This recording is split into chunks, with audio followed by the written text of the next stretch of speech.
نحمده ونصلي على رسوله الكريم أما بعد فأعوذ بالله من الشيطان الرجيم بسم الله الرحمن الرحيم إن الأرض لله يورثها من يشاء من عباده صدق الله وصدق رسوله النبي الكريم ونحن على ذلك لمن الشاهدين والشاكرين والحمد لله رب العالمين. لہو کے قطروں کے بیج بو کر ہزاروں گلشن سجانے والوں، نچوڑ کر خون جگر سے اپنا چراغ محفل جلانے والوں، تمہاری یادیں بسی ہیں دل میں افق کے اس پار جانے والوں، سلام تم پر سر فروشوں، سر دھڑ کی بازی لگانے والوں. میرے معزز علماء اکرام اور اساتذہ اکرام، عزیز طلباء، آج جس وساطت کے ذریعے ہم یہاں جمع ہیں وہ یوم آزادی کا دن ہے، اور کل ملک پاکستان کے اندر 78واں یوم آزادی ملکی سطح پر منایا جائے گا. آج کی اس بابرکت تقریب میں مجھے جس موضوع پر لب کشائی کا حکم دیا گیا وہ بنائے پاکستان میں علماء کا کردار ہے. معززین علماء کرام، ہندوستان میں جب انگریز آیا تو علماء اسلام اور اکابر دیوبند نے انگریز کو دشمن اسلام اور دشمن مسلمان سمجھتے ہوئے اس کا راستہ روکنا اپنا ایمان سمجھا. ہندوستان میں انگریز کے ناپاک قدم لگتے ہی ہر طرف ظلم ہی ظلم ہونے لگا، اسلام کے خلاف خطرناک سازشیں کی جانے لگی. تو ان حالات میں ہندوستان میں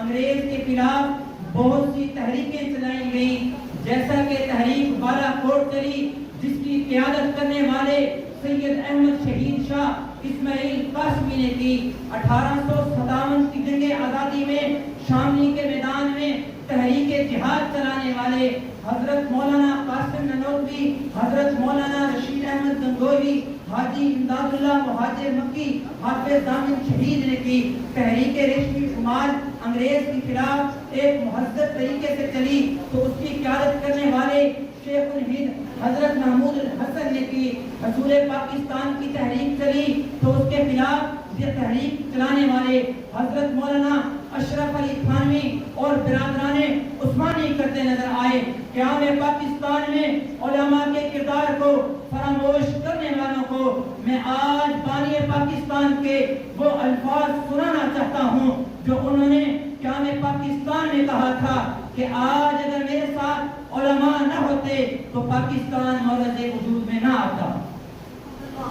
معزز علماء کرام، اس بات کا اندازہ اس طرح سے بھی لگایا جا سکتا ہے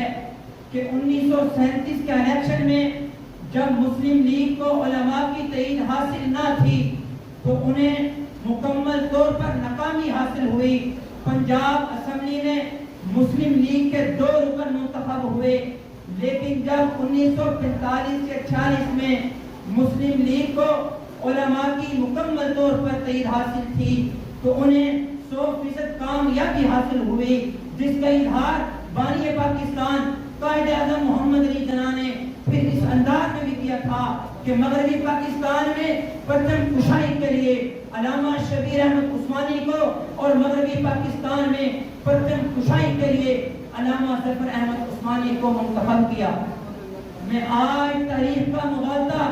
دور کر دینا چاہتا ہوں اور میں اپنے واضح الفاظ میں یہ کہنا چاہتا ہوں کہ علامہ اقبال مصور پاکستان کہلاتے ہیں کہ اس لیے انہوں نے 1930 میں خطبہ الہ آباد میں